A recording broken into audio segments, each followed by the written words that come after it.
سیاسی انتشار ہے، اور پوری مسلم دنیا کا اور عالم اسلام کا عالم یہ ہے کہ کوئی دو ملک بھی ایسے نہیں ہیں کہ جن کا آپس میں کوئی دفاعی معاہدہ ہو، جن کے آپس میں کوئی معاہدے ہوں، جن کی کرنسی ایک ہو۔ پورے مسلم بلاک کی کرنسی ایک ہو ایسا نہیں ہے، جبکہ امریکہ ایک ملک کا نام نہیں ہے، کئی ملکوں پر مشتمل ہے۔ یورپ ایک ملک کا نام نہیں ہے، کئی ملک ہیں، ان کی کرنسی ایک ہے، وہ سب ایک ہے۔ تو جن کے بارے میں رسول اللہ علیہ وسلم نے فرمایا ہے کہ مثل المؤمنین والمؤمنات فی توادہم وتراحمہم وتعاطفہم کمثل الجسد اذا اشتکا منہ عضو تداعی له سائر الجسد بالسہر والحمى، او کما قال رسول صلی اللہ علیہ وسلم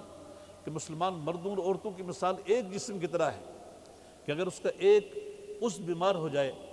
تو سارا جسم اس کی بیمار پرسی کرتا ہے۔ تو ہونا تو یہ چاہیے کہ کسی ایک ملک کو اگر تکلیف ہو تو پوری امت مسلمہ اس تکلیف کی وجہ سے بیقرار ہو جائے اور اس تکلیف کو دور کرے۔ آپ دیکھیے کہ اگر آپ کے سر میں کوئی، آپ کے سر سے کوئی ایک بال نوچتا ہے تو اس کے دفاع میں پورا جسم کھڑا ہو جاتا ہے، پورا جسم اس کا دفاع کرتا ہے۔ کوئی آپ کے ناخن میں تکلیف ہو جائے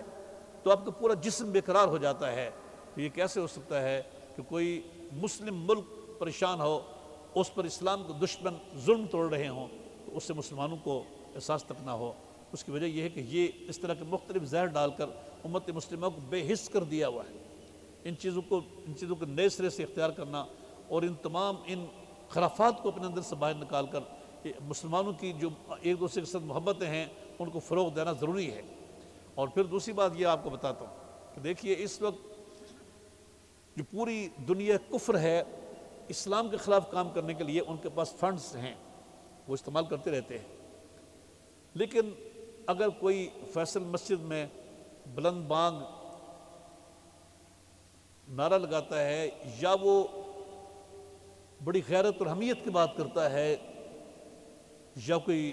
مختلف خطبہ مساجد میں بات کرتے ہیں یا کوئی کسی اور فورم میں بات کرتا ہے، اسلامک سپرٹ سینوں میں اتارنے کی بات کرتا ہے، تو یہ تو نقار خانے میں طوطی کی آواز ہے۔ پوری امت مسلمہ کو مل کر اس کا جواب دینا چاہیے۔ آج اگر کوئی قرآن مجید کے اوراق گٹر میں ڈالتا ہے، اگر کوئی توہین آمیز خاکے بناتا ہے، اگر کوئی فلسطین پر حملے کرتا ہے اور مسلمانوں کو حالت نماز میں ان کو ہلاک کرتا ہے، ان کو شہید کرتا ہے، کوئی کشمیر کے مسلمانوں پر ظلم کرتا ہے، اس کا جواب پوری امت مسلمہ کا دینا چاہیے۔ اگر کوئی شخص اسلام کے خلاف زہر اگلتا الزامات لگاتا ہے، اس کا جواب پوری امت کا دینا چاہیے، ایک ایک کو نہیں دینا چاہیے۔ اس لیے وحدت بہت ضروری ہے، اور وحدت جو ہے، باہمی وحدت جو ہمیں سیسہ پلے دیوار کی طرح بنائے گی، وہ پڑوسی کے ساتھ اس طرح سلوک کرنے سے بھی اس کوشش کو اور اس طاقت کو فائدہ ہوگا۔ اللہ تبارک و تعالیٰ سے دعا ہے کہ پروردگار عالم جل جلالہ ہمیں ہمسائے کے حقوق پہچاننے کی توفیق دے اور ان کے ساتھ اس نے سلوک کی توفیق دے۔ وما علینا الا البلاغ المبین۔